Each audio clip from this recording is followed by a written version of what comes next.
Salam alaikum mazul fillaoun, bonjour. Beaucoup de gens, peu de gens plutôt, ont une idée précise de ce qu'est Gaza, la plus grande prison du monde, la plus grande prison à ciel ouvert. Peu de gens imaginent ce qu'est la situation pour les habitants à Gaza. Nous allons voir dans une carte. Voici Gaza dans la Palestine historique. Voilà la petite portion, la petite bande de 360 km² où vivent 1 700 000 habitants. Cette petite bande carrée, s'il y avait la même densité en France, la France serait peuplée de 2 milliards d'habitants, pour vous dire, pour vous donner un ordre de grandeur. Voici Gaza.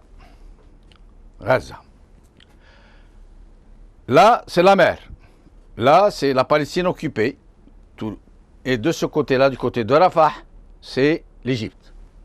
Alors, tout le tour de Gaza, il y a une clôture, un mur sécurisé, un mur et qui en plus est doté d'un système de sécurisation absolument incroyable, très très moderne, hyper sophistiqué. Et en plus, à l'intérieur de Gaza, il existe, à l'intérieur du côté palestinien, il existe un no man's land qu'aucun Palestinien ne peut franchir sans se faire tirer dessus. Du côté de Rafah, même chose, clôture hautement sécurisée avec no man's land du côté palestinien. Et il y a une petite porte entre l'Égypte et la Palestine qui est aujourd'hui fermée. Du côté de la mer, les Palestiniens ont une étroite bande de mer de 1,6 miles. Ça veut dire ils ne peuvent pas aller plus loin que 4,8 km, presque 5 km. Et tout le long de la bande, du rivage, tout le long, après le petit espace qui est espace de pêche qui est laissé aux Gazaouis, il y a des dizaines de vedettes de la marine israélienne, canons pointés vers les bateaux de pêcheurs pour les empêcher de quitter la bande qui leur est assignée. Et là, à l'intérieur, vivent 1 700 000 Palestiniens.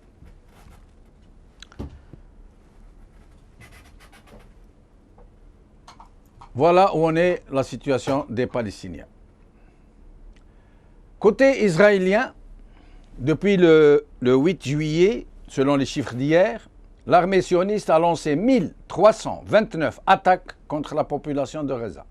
Bilan, 165 morts, 1085 blessés, dont certains sont dans un cas jugé désespéré, et des dégâts matériels par centaines d'immeubles, y compris des infrastructures de santé. Côté palestinien, pendant le même temps, 800 roquettes, pompeusement appelées missiles, ont été lancées depuis la bande de Gaza. Bilan, du côté israélien, aucune victime, aucun blessé, pas ou très peu de dégâts matériels. D'un côté, l'armée la plus puissante du monde, en rapport avec sa taille et sa force de frappe, une armée dotée de plus de 300 têtes nucléaires et autant de missiles porteurs, qui dispose de moyens satellitaires et du renseignement de tout l'Occident, et particulièrement des USA. Une armée dont les ressources financières sont inépuisables, qui jouit de l'impunité totale malgré les crimes innombrables contre l'humanité qu'elle a commis et qu'elle continue de commettre. Parce que le veto américain est toujours là pour empêcher toute condamnation contre elle, même dans les cas les plus atroces. De l'autre côté, une population enfermée dans une prison à ciel ouvert qui n'a d'autre recours pour assurer son devoir de résistance que d'envoyer de bien piètres roquettes contre ceux qui les ont dépossédés de leur pays. En une quinzaine d'années, les Palestiniens ont envoyé des dizaines de milliers de ces projectiles. Le bilan total, on a été de 15 morts israéliens en 15 ans. d'une quarantaine de morts en 15 ans. Mais même ce pathétique devoir de résistance, prôné pourtant par les valeurs occidentales, leur est dénié. Les Occidentaux travaillés par le maître sioniste parlent d'une seule voix pour désigner les résistants palestiniens sous le vocable ô combien galvaudé de terroristes. Et que nous dit l'ONU hier en réponse à un tel déséquilibre, à une telle agression, au combat d'un avion de chasse contre un lance-pierre? Voilà ce que dit l'ONU, ce que dit son Conseil de sécurité. Je cite. Le Conseil de sécurité appelle à la désescalade des tensions à Gaza, au rétablissement du calme, à la réinstauration du cessez-le-feu de 2012 et au respect des lois humanitaires internationales, notamment sur la protection des civils. À signaler que cet appel n'est pas destiné à Israël, mais aux deux belligérants. Le communiqué de la France est encore plus hallucinant que ça. Écoutez donc. Nous condamnons, vous voyez avec quelle rigueur, avec quelle énergie, quand il s'agit des Palestiniens. Nous condamnons les tirs de roquettes qui se sont produits de la part du Hamas sur la population civile israélienne. Mais nous demandons aussi à Israël de faire preuve de mesure dans sa riposte, et en particulier de respecter le droit international et de faire en sorte que les victimes civiles soient épargnées. Vous voyez, même dans le langage diplomatique, comment ces puissances... je ne comprends pas d'où peut leur venir une telle audace, un tel culot, une telle attitude éhontée. Ils condamnent les attaques terroristes des gens qui lancent des pétards, qui ont fait quelques morts en 15 ans, et ils demandent gentiment à Israël d'être un peu plus modéré, de frapper, d'accord, de riposter, d'accord, mais d'être un peu gentil, pas trop méchant, que ça se voit pas trop, quoi, que ça ne mette pas tout le monde dans la gêne, pour ne pas dire autre chose.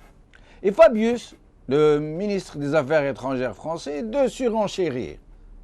À Gaza, comme en Israël, il y a deux belligérants, hein. La priorité absolue, c'est le cessez-le-feu.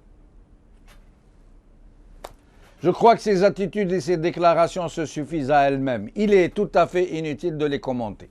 Depuis le temps que ça dure, qui n'a pas encore compris que les principes et les valeurs dont l'Occident nous rebat les oreilles ne sont que des coquilles vides, des slogans stériles, vidés de toute vraie substance et destinés aux gogos du monde qui y croient encore? Les Palestiniens sont seuls. Leur pays leur a été volé. Ils ne disposent plus que de 2 bandes de terre exiguës qui ne représentent plus qu'une infime partie de la Palestine historique et qui n'ont fini pas de rétrécir devant les occupations violentes des colons sionistes et des expropriations officielles décidées par une justice dont le rôle est de vider la population, de vider la Palestine de sa population originelle. Voilà où en sont les Palestiniens. Ils sont dépossédés chaque jour du peu qu'il leur reste. Ils sont enfermés dans la plus grande prison du monde, dans un territoire le plus peuplé du monde, pour ceux qui vivent à Gaza. La force occupante, portée par une idéologie sioniste, qui est l'archétype même du fascisme le plus outrancier, et par des convictions religieuses racistes, ouvertement racistes, qui rendent licite le meurtre et l'oppression du non-juif, se sont donc autorisés par Dieu lui-même de chasser de sa terre promise, n'est-ce pas, ceux qu'ils ne considèrent que comme des animaux, des bêtes malfaisantes. Les puissances du monde, qui auraient pu empêcher une telle barbarie, une injustice aussi criante, ont juste fait le contraire. Ils ont doté Israël de l'arme nucléaire, ils le financent, lui fournissent toute l'aide dont il a besoin, et ont même réussi à devenir ses vassaux d'une manière qui ne se voit même pas, puisque nul dirigeant occidental ne peut se faire élire sans l'aval du sionisme international. Pour ce qui est des Arabes et des musulmans, qui auraient pu un tant soit peu voler au secours de leurs frères opprimés, le mieux est de ne pas en parler pour ne pas perdre son temps, donc n'en parlons pas. Aujourd'hui, le Figaro. Un commando israélien mène une incursion dans la bande de Gaza. Le Monde. Dans la bande de Gaza, je n'ai aucun espoir de m'échapper d'ici. France 24. Journée la plus meurtrière à Gaza depuis le début de l'opération israélienne. Avec nous aujourd'hui pour en parler, Iskandar Debech, militant des droits de l'homme, Sami Boumenjel, analyste politique, Jamil Zeri, documentaliste. Iskandar Debech, merci de nous avoir rejoints. Bonsoir Jamal. Bonsoir Iskandar. Alors, qu'avez-vous à dire sur cette énième agression contre les Palestiniens, contre les terroristes palestiniens? C'est Jamal Den, j'aimerais apporter juste une petite précision en complément à ce que vous avez dit il y a un petit instant, en parlant de la bande de Gaza comme la plus grande prison à ciel ouvert du monde, plus grande prison à ciel ouvert du monde. J'aimerais rajouter que, aussi grande soit-elle, elle ne fera que la moitié, d'après ses mensurations, elle ne fera que la moitié du camp de concentration d'Auschwitz. Et voilà ce qu'est la bande de Gaza, avec une population vous les répétez, Iskandar, ça veut dire la bande de Gaza, c'est à peu près la moitié du camp de concentration d'Auschwitz. Avec ses 360 km², elle ne fait que la moitié du camp de concentration d'Auschwitz. Incroyable. C'est incroyable. Avec tout le respect que j'ai pour toutes les victimes du nazisme. Hein. Oui, c'est réciproque. Et toutes les victimes des guerres. Oui. Hommes, femmes et enfants. Oui. Donc la bande de Gaza ne fait que la moitié du camp de concentration d'Auschwitz. Je suis très étonné par un tel... Vous avez une idée de ce que c'est. Avec une population infiniment plus grande, puisque le camp de concentration de Gaza abrite à peu près 1 700 000 personnes. Oui. Donc, c'est-à-dire à une population incarcérée, évaluée, je crois, au triple ou presque au quadruple. Et je l'ai dit dans mon introduction, à densité égale, la France serait occupée de 2 milliards d'habitants. De 2 milliards d'habitants, voilà. Oui, absolument. Voilà. À densité égale. Oui. À densité égale, la France serait peuplée de 2 milliards d'habitants. Voilà. Absolument. C'est dire dans quelle promiscuité les gens de Gaza se trouvent. Hein. Oui, absolument. Et donc, il s'agit d'un fait colonial sous sa forme la plus atroce, sous son visage le plus atroce, le plus ignoble qui soit. C'est-à-dire un fait colonial doublé d'arrogance, c'est-à-dire qui vise non pas à travailler avec le colonisé, non, mais à diminuer ce colonisé, à le rendre inhumain.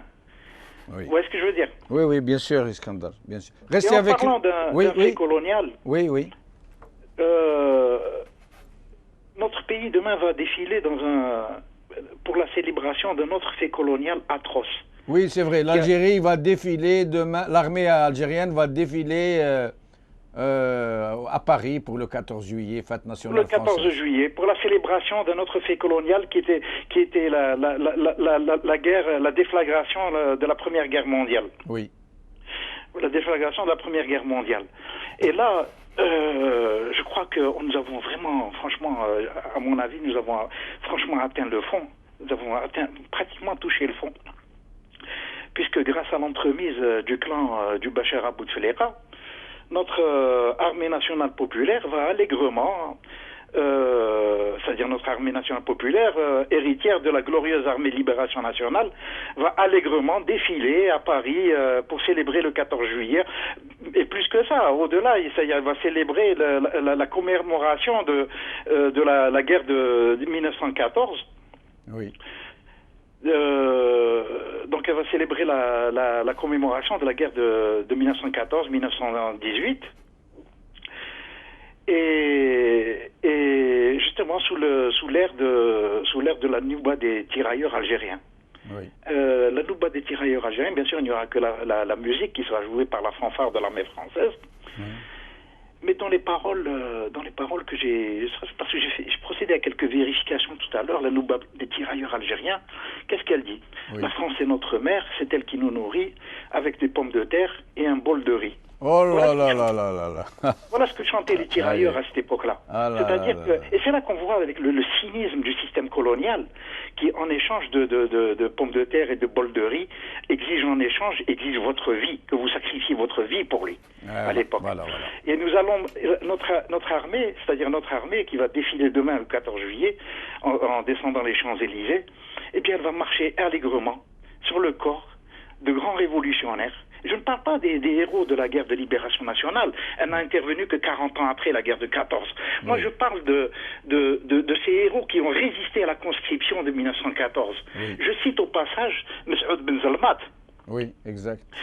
Et de bien d'autres, hein, il n'était pas le seul, parce qu'il y a eu c'est à travers toute l'Algérie que des hommes ont résisté contre la conscription. Absolument. Je cite Ali Ben Sayri, Mohamed Ben Zerrouk, Mais pour ne Ibrahim pas, Ben Mohamed. mais Iskandar, le sujet est passionnant. Si vous voulez, on pourrait en parler demain. Je vous invite allègrement, avec grand plaisir. Mais sinon, si on restait dans le cadre de Gaza, parce que c'est le sujet d'aujourd'hui. D'accord. Et donc, voilà. C'est-à-dire, bon, je parlais du cynisme d'un fait colonial. Et là, on nous renvoie à la figure un fait colonial atroce. Oui. Un fait colonial atroce parce qu'il est doublé non seulement de cynisme, mais de sadisme. Iskandar, j'ai lu sur Facebook quelqu'un qui a proposé, il a dit demain, 14 juillet, pour faire une réponse au régime d'Alger, qui vont défiler sous la tribune où se trouveront des dirigeants sionistes qui sont en train d'assassiner nos frères palestiniens. Côte à côte auprès des dirigeants algériens. Voilà. Et donc, moi j'appelle tous les gens, c'est-à-dire toutes les personnes qui refusent cette guerre déclarée par le sionisme à la bande de Gaza. Cette agression sioniste contre Gaza, tous les gens qui sont contre ces faits, à défiler demain avec un kéfier palestinien. Bravo. C'est ce que demandait exactement ce monsieur qui a lancé l'idée sur Facebook.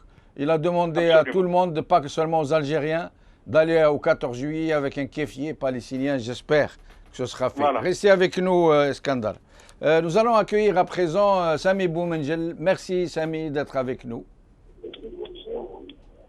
Sami. Oui, Jamal, bonjour. Bonjour, Sami, merci. Bonjour aux téléspectateurs d'El Maghribia. Merci. J'ai entendu votre exposé, puis j'ai entendu votre premier interlocuteur, et je suis entièrement d'accord avec les deux exposés. Oui. Il est certain que ce qu'il faut marquer dans cette affaire palestinienne, c'est surtout la reconnaissance du fait colonial. C'est un colonialisme le plus sauvage qui est en train de s'abattre sur la Palestine, qui s'est déjà abattu sur la Palestine, et ce sont les plans les plus morbides qui sont mis en œuvre. Netanyahou, pour valider les dernières colonisations qui ont été faites d'une manière sauvage, comme on le sait, a déclenché une provocation par l'élimination d'un jeune Palestinien avant l'enlèvement des trois jeunes Israéliens dans la bande de Gaza. Oui. C'est ça la dernière provocation. C'est ça la dernière provocation. Il fallait trouver le moyen de valider les dernières colonies qui sont non négociables pour venir à une table, et l'autorité palestinienne le sait très bien, à une table où il n'y a plus rien à négocier que de signer le dernier accord sur les Bantoustans palestiniens. Mais Sami Boumenjel, le peuple palestinien n'existe plus. Sami Boumenjel, le peuple palestinien n'existe plus. Sami Boumenjel, est-ce que vous m'entendez? Dans des Bantoustans, et il est privé totalement de liberté. Sami Boumenjel, est-ce que vous m'entendez? Sami Boumenjel? Oui. Dites-moi, est-ce que en ce moment, nous avons appris que plus rien ne rentre à Gaza, ni l'argent pour payer les fonctionnaires, ni les médicaments, ni l'alimentaire, ni rien, même les produits les plus essentiels à la vie. Est-ce que Israël, encore une fois, fâché par l'accord qui a eu lieu entre le Fatah et Hamas, n'essaie pas d'affamer les populations et de les pousser donc à être contre cet accord et à être contre le terroriste Hamas? La position d'Israël, c'est de toujours de pousser les Palestiniens jusqu'au boutisme. Oui. Quel que soit, qu'il soit le Hamas ou que ce soit tous les gens qui ont représenté l'autorité palestinienne, en particulier les gens de l'OLP, ainsi de suite, pour le gouvernement Netanyahou, chaque Palestinien est un terroriste. Et aucune négociation fiable n'est possible. Donc, il faut gérer il gère cette situation-là par la crise qui est permanente. Une crise que payent les populations civiles, bien sûr. Restez avec nous, Sami Boumenjel. Jamil Djeri, merci de nous avoir rejoints, merci d'être avec nous. Merci à vous aussi, Jamaldin. Alors, Sami Boumenjel était en train de nous dire maintenant, en fait, pour résumer, la tactique d'Israël, c'est que je vous accule, je vous laisse aucune possibilité de réagir, aucune. Je vous enlève toute possibilité de résister de façon légale. Je ne vous laisse que le seul recours à la violence. Je vous y pousse, je vous y incite, je ne vous laisse que ce seul recours. Et lorsque vous l'utilisez pour vous défendre, pour résister, parce que vous êtes un être humain, vous êtes digne, vous avez besoin de vous regarder dans une glace et de dire « je suis un être humain, c'est un devoir de résistance, je dois résister ». Et lorsque vous le faites, il vous traite de terroriste et il bat le rappel des troupes, de ces médias, de ces puissances occidentales, des foules hébétées d'occidentaux qui mangent la propagande comme on bouffe son midi. Et tout le monde devient terroriste dès lors qu'il se défend. Bah écoutez, il ne faut rien s'attendre du sionisme. Hein. Le sionisme, je me rappelle le discours de Ben Gurion, il a dit « N'entendez pas des Palestiniens qui nous aiment. Ils ont raison de nous détester. Nous leur avons volé leur terre. » Il l'a dit. Oui, je le sais. Il l'a écrit. Oui. Ben Gurion, il l'a dit. Oui. Ceci dit, maintenant, il faut savoir que même, vous prenez la société israélienne, le sionisme, c'est une idéologie affreuse, immonde, une bête immonde. Vous voyez, regardez les Africains. Vous voyez tabasser les Africains à Tel Aviv. Oui. Regardez les Palachas, on ne prend pas leur sang. Exactement. J'aimerais que vous expliquiez cette histoire de Falacha dont ils refusent les dons du sang. Les Falachas qui se considèrent comme juifs, hein, qui ont... Oui, mais le conseil rabbinique ne les considère pas comme juifs parce qu'ils étaient esclaves à l'époque de Salomon. Voilà. Donc le sionisme lui-même, même les séfarades d'Ashkenaz, souvenez-vous de David Lévy qui était membre du Likoud, était même ministre des Affaires étrangères, né au Maroc, on l'appelle le Marocain. Et puis il a démissionné avec fracas, il a dénoncé le racisme à l'intérieur même. De la société israélienne, entre séfarades et Ashkénazes. On dit que Israël est l'État le plus raciste au monde et le plus raciste de l'histoire contemporaine d'ailleurs. Encore plus que l'Afrique du Sud. C'est l'histoire d'Olim et Goïmonim, ça c'est connu. Mais le sionisme lui-même, c'est une bête immonde. Il y a beaucoup de livres. Hein. Il y a Lévi Gideon, il y a Shlomo Sand. Ce sont des intellectuels israéliens qui disent que le sionisme, c'est lui qui va détruire l'État d'Israël. Bon bref, concernant la bande de Gaza, maintenant, ce qui se passe... C'est affreux, c'est scandaleux parce que ce n'est pas le sionisme. Moi, j'attends rien du sionisme. Mais par contre, les États démocratiques, entre parenthèses, entre guillemets... Mais ils sont sous contrôle. Avec les droits de l'homme et Jamil, ils sont sous contrôle. Jamil, vous avez vous avez vu l'émission hier avec Jacob Cohen?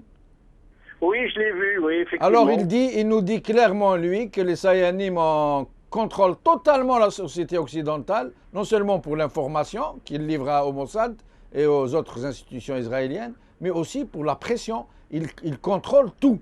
Ça veut dire dans tous les milieux de décision, dans toutes les institutions, les Sayanim, ça veut dire les agents d'Israël, qui ont la nationalité du pays où ils se trouvent, contrôlent la situation et personne ne bougera.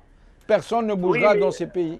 Oui, Jamaldine, ils ont travaillé. Je suis désolé. Il y a 20 ans, souvenez-vous du discours de De Gaulle sur Israël. Peuple, c'est très connu, le discours de De Gaulle. Mais depuis, ils ont travaillé. C'est que nous, c'est à nous de se structurer. Il n'y a aucun pays arabe. Nous avons vu hier sur les chaînes de télé des manifestations partout, au Mexico, de l'Amérique latine, toute l'Amérique latine. Mais dans les pays arabes, il n'y a aucun pays arabe n'a fermé le bureau commerce. Vous savez, le Maroc, ils en ont un. À Dubaï, il y en a un. Au Qatar, il y en a un. Il n'y a aucun.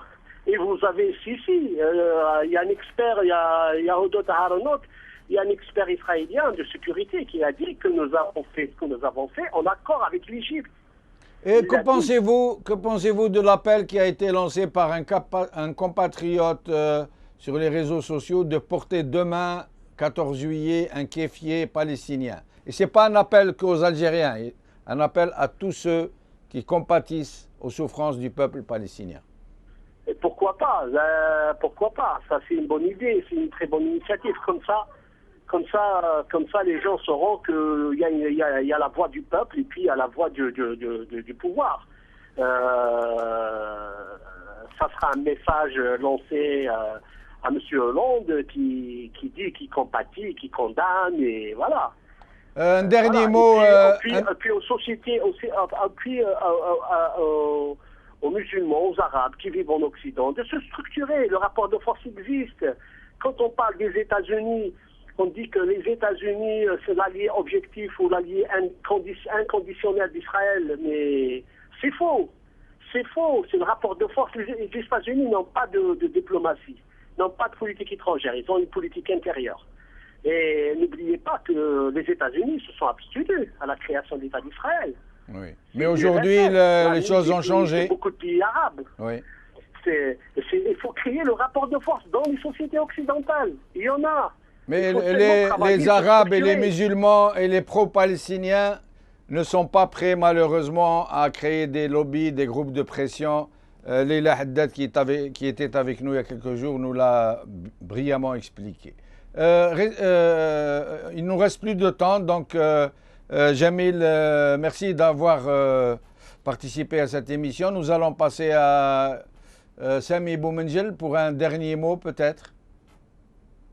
Simplement pour rappeler mon coup de gueule que j'avais envie de passer par rapport à la position de François Hollande, qui est une position qui est strictement sioniste et qui a fait le choix du sionisme contre l'anticolonialisme.